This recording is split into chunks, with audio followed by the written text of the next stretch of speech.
Tonight on MovieCat, we're breaking out the 5-inch CRT monitors with Fresnel magnifying lenses and watching Terry Gilliam's biggest movie ever, Brazil.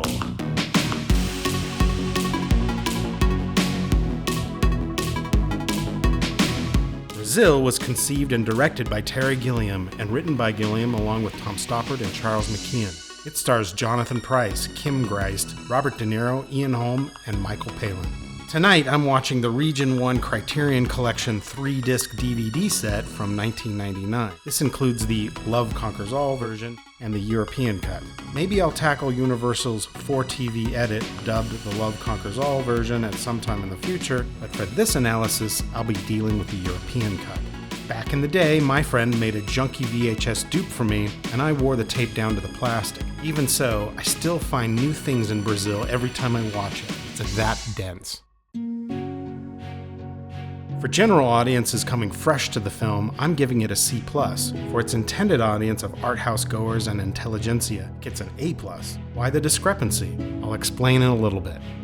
Brazil is an extraordinarily complicated film. The plot is knotted and tangled, and the ideas behind the plot are not particularly obvious. All this is exacerbated by Gilliam's filmmaking style, which is intricate and distracting. Sometimes the important bit of information in a shot is put right in front of you, and at other times it's tucked away in the corner of the screen. This forces audiences to be active viewers, which most are not, so a lot of people found the film difficult. Gilliam paints a world where the bureaucracy of the society has overgrown seemingly everything. This bureaucracy is a way for the citizens to relinquish their responsibility for a government that can commit evil acts, even when those acts originate with something as small as a computer glitch. In Brazil, Gilliam explores many interconnected ideas, such as the nature of oppression and how people deal with that situation, mainly through grotesque displays of denial, fantastical indulgences in escapism, and out-and-out rebellion. After all, the people in the film are people. They are flawed and real, however comical. But what is on display in the film is a society's collective anxiety about its own perpetuation, its own fearfulness about survival, its reaction, striking out whenever it's threatened. It's a system that was built by its citizens and evolved to reflect their own anxieties about mortality, which seems like a strange idea since we don't think of a bureaucracy as a conscious being. Brazil begins by building up the layers that Sam Lowry then spends the rest of the film peeling away. The movie begins with a terrorist bomb exploding and destroying an electronics storefront. Ironically, one of the televisions that survives the blast is showing a TV news program where the terrorist bombing campaign is being discussed. The news program is interviewing the Deputy Minister of the Ministry of Information, Mr. Helpman, who downplays the danger of the terrorists. The terrorist subplot winds its way through the movie, but it's never actually revealed who the terrorists are or what they want. The terrorists seem to be an invention of the government as a way of legitimizing their overreaching power. Gilliam has suggested that this is the case when discussing real-world equivalents. If you can't find terrorists, you invent terrorists. Gilliam. Following the TV news show into another scene, the filmmakers introduce the catalyst for the whole story, a name mismatch on an arrest warrant that is being printed within the Ministry of Information. The printer fails because of something as simple as a bug getting caught in the printer mechanism, a literal bug in the system. This is the beginning of the confusion between Harry Tuttle with a T and Harry Buttle with a B. Almost immediately, Buttle is arrested for Tuttle's crimes. Buttle's wife is left with a paper receipt for her husband. During the arrest, we meet Jill Layton, Buttle's upstairs neighbor, who witnesses the arrest and then tries to get him exonerated, which later causes her to be put on an arrest list. Also, it is later revealed that Buttle dies under government interrogation. It's a terrifying scene with terrifying consequences. Probably so because those consequences are far more real than any kind of supernatural ghost or monster. Buttle's arrest receipt finds its way into the bureaucracy, ending up in the records department, which is the workplace of protagonist Sam Lowry. We meet Mr. Kurtzman, the boss, overseeing the busy workers. Kurtzman notices the Buttle-Tuttle mistake and calls in Sam Lowry to sort it out. But Sam is at home asleep and dreaming about flying, and a beautiful woman that looks exactly like Jill Layton. Later, Sam spots Jill in real life and begins to pursue her. This sequence sets up an important dichotomy in the film, the contrast between the oppressive bureaucracy and the beautiful dream that Sam inhabits. What is interesting about Brazil is that the film is not satisfied to let us simply draw comparisons between the two, but as the film proceeds, the two slowly converge and finally become the same thing. Sam is woken up by Kurtzman and goes into the office. On his way to work, Sam runs into his old friend Jack Lint. Jack questions Sam's lack of ambition, that he is stuck in a dead-end job. Sam expresses his desire to remain anonymous and detached. While this seems like just a small scene to get from here to there, It's not a throwaway scene. Sam is illustrating a fundamental aspect of our participation in society.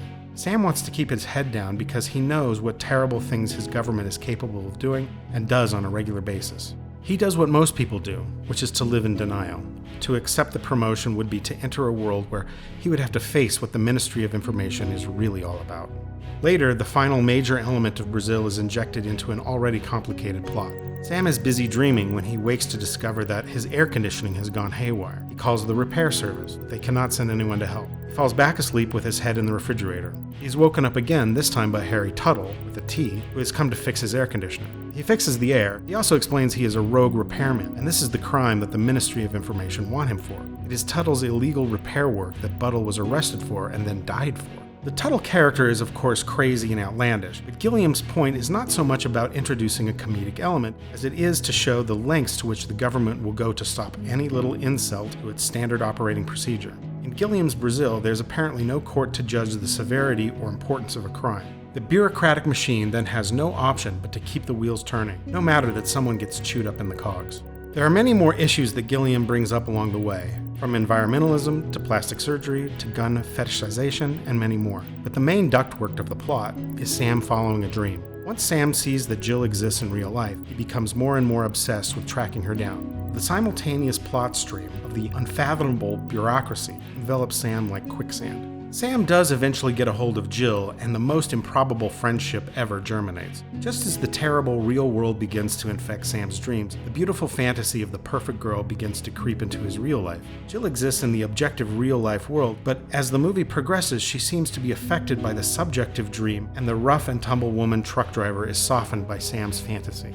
Of course, by gaming the system in order to contact Jill, as well as his own knowledge of the Buttle-Tuttle mix-up, as well as a number of other offenses against the bureaucracy, Sam is arrested. Tragically, this happens right when Sam has managed to meld his life with the beautiful dream. But Gilliam isn't finished with us yet. The third act is the most terrifying. We follow Sam after he is arrested, through more bureaucratic craziness, and then finally to Sam's interrogation. As Sam is being tortured, Gilliam is really torturing the audience. Gilliam gives us one last scene to give us hope, and then rips that vision to shreds. Sam has one more dream, this time about escaping his confines, teaming up with Tuttle to bomb the Ministry of Information, and then fleeing to the countryside with Jill. This beautiful Hollywood ending is suddenly scuttled when Sam's reality comes crashing in. He has been in the chair this whole time, and is freshly lobotomized.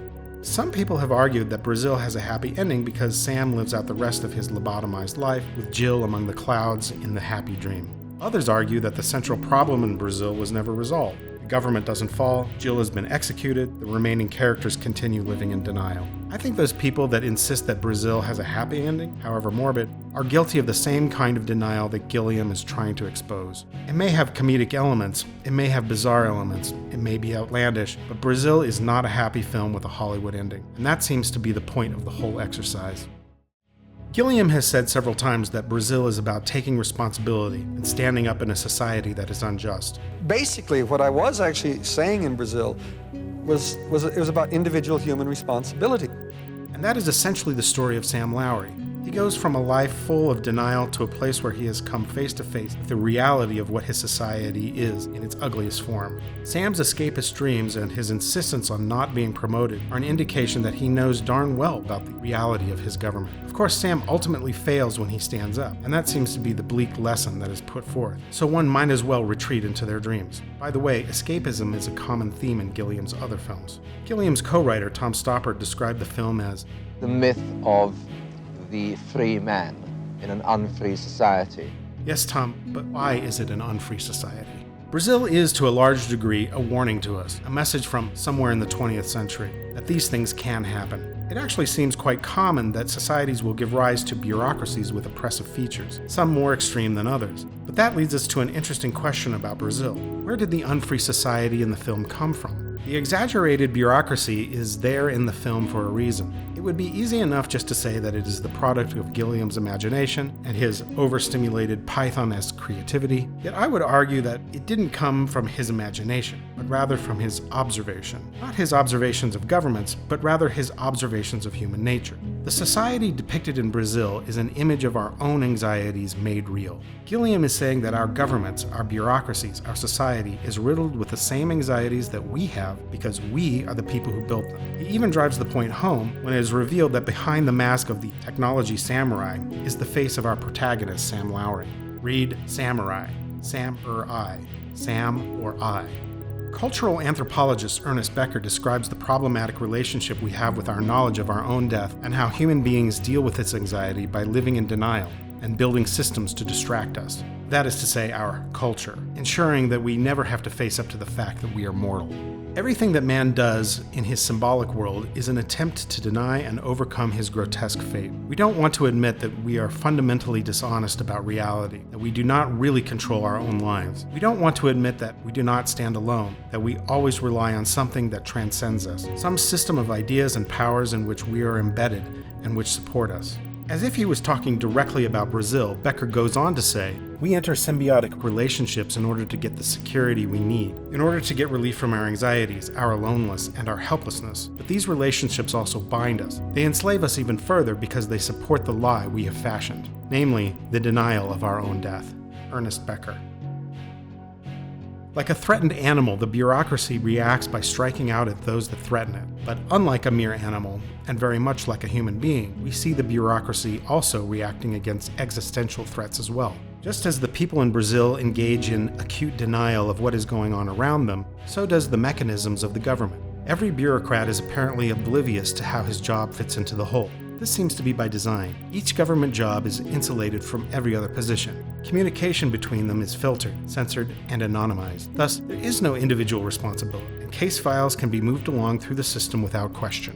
Interestingly, there are many shots of Sam waking up, but none of him falling asleep. When Sam begins to wake up from his denial and start to question and then to object to the wrongs happening around him, this causes the state to react, and it sets in motion the apparatus to deal with Sam without having to confront its own nature.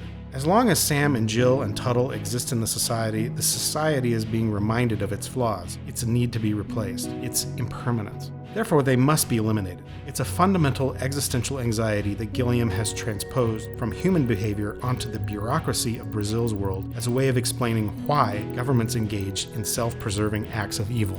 The strange society of Brazil is just as important as any of the characters. In fact, it's more important. Gilliam's movie is not chiefly about Sam, but rather the anxiety-ridden bureaucracy that runs the world of the film. We know this because the protagonist that overcomes in the end is not Sam, it's the state. Just after the climax, before the credits, when Jack and Mr. Helpman enter the frame and reveal the horrible reality of Sam's situation, there's a strange sense of relief that inhabits the screen, a small serenity that flows in just as Jack and Mr. Helpman walk down the gangplank and out of the film. This was probably intended to show that Sam is now at peace, and he is, but now that the threat against it has been neutralized, the bureaucracy is also at peace. I said I'm giving Brazil a C+ for regular person-on-the-street viewership, even though I'm giving an A+ for its intended audience. Brazil is actually quite an important film. It has meanings and social commentary that are important for people to at least hear and at best learn from. Brazil is definitely my favorite Gilliam film, and may very well be my favorite film, although that position shifts from day to day. The difficulty with Brazil is Gilliam's maelstrom method of storytelling. Brazil is multi-layered, dense, and chaotic, and to most people, this makes it inscrutable. Of course, this is by design, as Gilliam wants you to engage your brain and your education to decode the meanings within the narrative, searing them into place by the emotionality of the character situation. If viewed in the right environment, Brazil is the beginning of fantastic discussions with your friends. However, given the nature of the film, a dilemma arises. You can lead a horse to water, but you can't make it drink. C+. Oddly enough, this is almost the same reason I'm giving it an A+ for the intended audience. Brazil is a film that rewards that audience member willing to engage fully and allow Gilliam to preach. The film is a phyllo dough pastry of meanings and social critiques and truly cannot be fully consumed in one viewing. This is a cinephile's dream, A+. In watching Brazil, you first realize that the pictures are mesmerizing. Gilliam often uses a very wide-angle lens to fascinate. Simultaneously, he fills the screen with so much stuff that it is impossible to see everything at once. This is the essence of the term Gilliam-esque. From his history with Monty Python, the movie is infused with jokes, both upfront and hidden, shallow and deep. Time Bandits, then Brazil, and then later Baron Munchausen really do feel like evolutions of the Python ethos. Jonathan Pryce holds this film up like Atlas, and even so, his energy never seems to waver. His performance is huge and hilarious and annoying and tragic. He really does represent an everyman caught up in endless bureaucracy. His casting has a slight limitation, as I never quite buy him as the romantic Icarus-like hero in his dreams. Kim Greist was an interesting casting choice to play Jill because the character seems pretty far removed from her other roles, but she is amazing in portraying the duality of Jill. It's a rare treat to see Robert De Niro in the small comedic role of Tuttle, a role that plays against the typical cool guy roles of the 1980s. Ian Holm, as Sam's codependent boss, gives a fantastic performance that is filled with hilarity and pathos. And Michael Palin plays Sam's old friend Jack. While I like Palin in this movie, he often falls into his old Python rhythms, but lives up to the character in the more dramatic scenes. Gilliam's masterpiece is a must-watch. There's a lot to take in, but not all the meanings in the film are buried under a ton of paperwork. So don't feel intimidated by it. Brazil may be wacky and insane and bleak, but in the end it can serve as a signpost for us to look out ahead and take the road of compassion.